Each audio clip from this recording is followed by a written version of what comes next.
गलत का अंजाम गलत ही होता है। मैंने भी गलत किया, जिसकी सजा मैं आज तक भुगत रही हूँ। अपने नसीब में जो मिले उसे ऊपर वाले की तरफ से दिया हुआ तोहफा समझकर खुशी खुशी कबूल कर लेना चाहिए। बाद में पछतावे के अलावा कुछ नहीं रहता। मैंने अपनी मोहब्बत के खातिर अपने पति को कत्ल कर दिया। मैं यहाँ से अपने मायके चली गई। मेरा नाम कीर्तिका है। मेरा ताल्लुक एक गरीब घराने से है। मेरे पापा एक कोठी में नौकर थे। मेरे 2 भाई हैं और मैं उनकी इकलौती बहन हूँ। हम सब मिलकर मेहनत करते थे, तब जाकर घर में 2 वक्त की रोटी बन पाती थी। मैं और मेरी माँ भी कोठी में काम करने के लिए जाती थी। जब मालिक के बेटे ने मुझे पहली बार देखा तो वे अपने होश तभी खो बैठा था।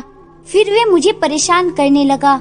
मेरे माँ बाप के अनपढ़ होने के बावजूद उन्होंने जहाँ तक हो सका मुझे पढ़ाया। लेकिन इंसान जब गुनाह करने की सोच ही लेता है तो शैतान भी उसके दिमाग पर पर्दा डाल देता है। मेरे साथ भी कुछ ऐसा ही हुआ। एक दिन जब अभिषेक मुझे मनाने की कोशिश कर रहा था कि मान जाओ, मुझसे शादी कर लोगी तो फायदे में रहोगी। पहले तो मैं उसके बहकावे में ना आई, लेकिन फिर मान गई, क्योंकि फिर मेरे दिल पर भी मेरा जोर ना चला। मुझे भी बदनाम होना था। और फिर बात आगे पहुंच गई, यहाँ तक कि बात छूने तक आ गई थी। इसी बीच कोठी में काम करने वाली दूसरी औरतों ने मुझे अभिषेक के साथ देख लिया। बात हवेली से बाहर निकलते ही आहिस्ता आहिस्ता पूरे गांव में फैल गई और उड़ते उड़ते बात हमारे घर पहुंच गई। मेरे पापा ने इस बारे में मुझसे हकीकत जाननी चाहिए तो मैंने साफ मना कर दिया। मुझे उस नौकरानी के सामने लाया गया जिसने मुझे अभिषेक के साथ अपनी आंखों से देखा था। उस नौकरानी के मेरे सामने आने से पहले ही अभिषेक ने उसे डरा धमकाकर कुछ न बताने को कहा। यूं मेरे गुनाहों पर पर्दा गिर गया। लेकिन ये सब कुछ होने के बाद भी मैंने कुछ सबक हासिल न किया और मेरे सच्चा साबित होने पर मेरे घर वाले मुझसे नजरें चुरा कर रहने लगे। अब मैं माँ के साथ खुलकर हवेली जाने लगी। अब बात छूने से भी आगे बढ़ने लगी। एक दिन मैं अभिषेक के कमरे में बेड पर बैठी थी। अभिषेक मेरी गोद में अपना सर रखे हुए लेटा हुआ था और मैं प्यार से उसके सर में मालिश कर रही थी कि अचानक से मेरी माँ कमरे में आई और मेरी माँ ने एक समझदार माँ होने का किरदार निभाया। बिना चीखे चिल्लाए और बिना शोर मचाए मुझे बाजू से पकड़कर बाहर ले आई और मुझे अपने साथ काम पर लगा लिया। जब से मेरी माँ ने मुझे अभिषेक के साथ देखा था तब से मेरी माँ के आंसू नहीं रुक रहे थे। मेरी माँ ने बहते हुए आंसुओं के साथ अपना काम खत्म किया और मुझे अपने साथ लेकर घर आ गई। मेरी जिंदगी का वे पहला दिन था जब मेरी माँ ने मुझे इतना मारा जितना वे मार सकती थी। फिर मेरी माँ ने माँ होने का हक अदा करते हुए ये बात मेरी माँ ने मेरे भाइयों से छुपाए रखी और फिर मेरे हवेली जाने पर भी पाबंदी लगा दी गई थी। और फिर गांव में मेरे बारे में बातें शुरू होने लगी और अब हवेली में से किसी ने ये बात साबित भी कर दी तो अब गांव में बात जंगल की आग की तरह फैल गई थी। पापा को भी इस बात का पता चल गया, मगर मेरे भाइयों को इस बात का यकीन दिलाया कि ये सब कुछ झूठ है। कभी वे गुस्से में आकर कोई गलत कदम न उठा दे। मेरे लिए रिश्ता तलाश किया जाने लगा, मगर मुझ पर लगे दाग की वजह से कोई भी मुझसे शादी करने के लिए तैयार ही नहीं था। मेरी माँ ने अपने दोस्त के बेटे से मेरी शादी करवाने के लिए उनकी खूब मिन्नतें की। मेरी माँ की दोस्त की आंखों की रोशनी नहीं थी, मगर फिर भी अपनी दोस्त पर दुखों के छाए बादल देख और समझ सकती थी। और मेरी माँ की दोस्त मुझे अपने घर की बहू बनाने के लिए तैयार हो गई और मैं शादी करके उनके घर चली गई। मेरी माँ के दोस्त का लड़का रमेश दिल्ली में किसी कोठी पर सिक्योरिटी गार्ड था। वे महीने में 1 आध बार ही आता था। घर में सारा दिन मैं और मेरी सास रहती थी। शादी के 1.5 साल बाद मैंने एक बेटी को जन्म दिया और बेटी को जन्म देने के बाद मैं दोबारा मां न बन सकी। रमेश की और मेरी शादी को 7 साल गुजर चुके थे।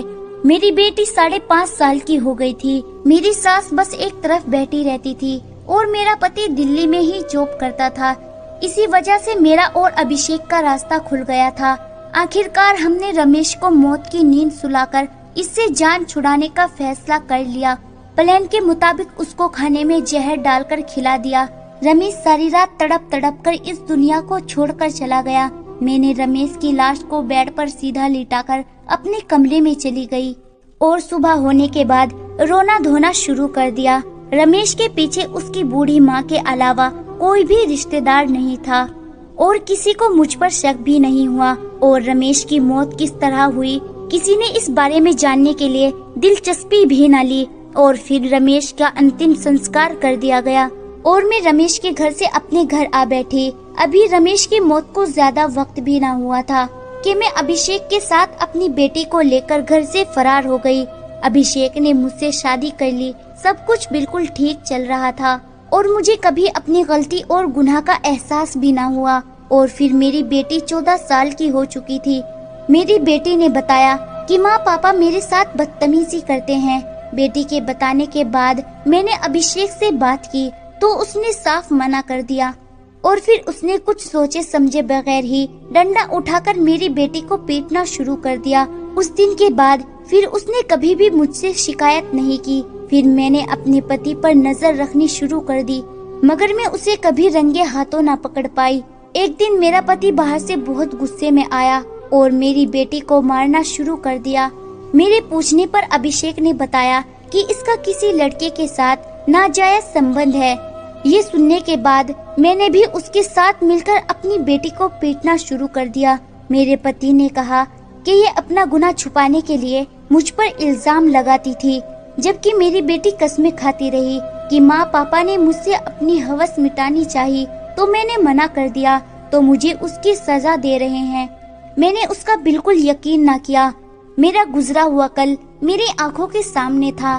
दूसरी तरफ मेरी आंखों पर मेरे पति की मोहब्बत की पट्टी बंधी हुई थी और मैंने अपनी बेटी को इतना मारा कि वे बेहोश हो गई। उस दिन के बाद मेरी बेटी ने अपने सौतेले बाप के बारे में मुझे कुछ नहीं बताया। फिर 1 महीने के बाद मेरी बेटी ने खुदकुशी कर ली।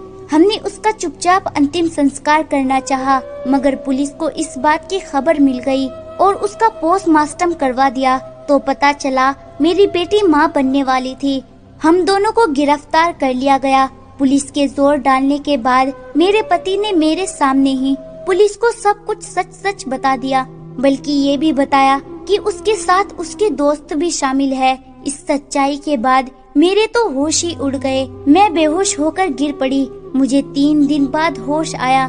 मुझे बेकसूर कहकर बरी कर दिया गया और फिर ये भी पता चला कि मेरी बेटी ने खुदकुशी नहीं की, बल्कि मेरे जालिम पति ने, मेरी बेटी के सौतेले बाप ने अपना गुनाह छिपाने के लिए मेरी बेटी को जिंदा जला दिया और अब मेरा जालिम पति जेल में सजा भुगत रहा है। मेरे माँ बाप भी ये दुनिया छोड़कर जा चुके हैं। मेरे भाई गांव छोड़कर शहर चले गए और मैं अपनी बेटी के गम और अपने गुनाहों पर रो रो कर आँखों की रोशनी भी खो चुकी हूँ। आज मेरी आँखों की रोशनी जा चुकी है। बस मेरी एक ही ख्वाहिश है कि मैं सब रिश्तेदारों से माफी मांग लूं और एक बार इस दुनिया को देख लूं, लेकिन मेरी ये ख्वाहिश पूरी होना नामुमकिन है। अब तो मुझे बस इस बात का गम है कि काश उस दिन मैं अपनी बेटी की बात पर विश्वास कर लेती तो आज ये सब ना होता। दोस्तों, उम्मीद करती हूँ आज की ये कहानी भी आपको पसंद आई होगी। कमेंट करके जरूर बताएं। वीडियो को लाइक कर दीजिए और इसी तरह की कहानियाँ लगातार देखने और सुनने के लिए चैनल को सब्सक्राइब करके घंटी को दबाकर ऑल पर सेट कर लीजिए, ताकि आने वाली वीडियो का नोटिफिकेशन आपके पास तुरंत पहुँचे। मैं मिलती हूँ आपसे अगली वीडियो में। तब तक के लिए धन्यवाद।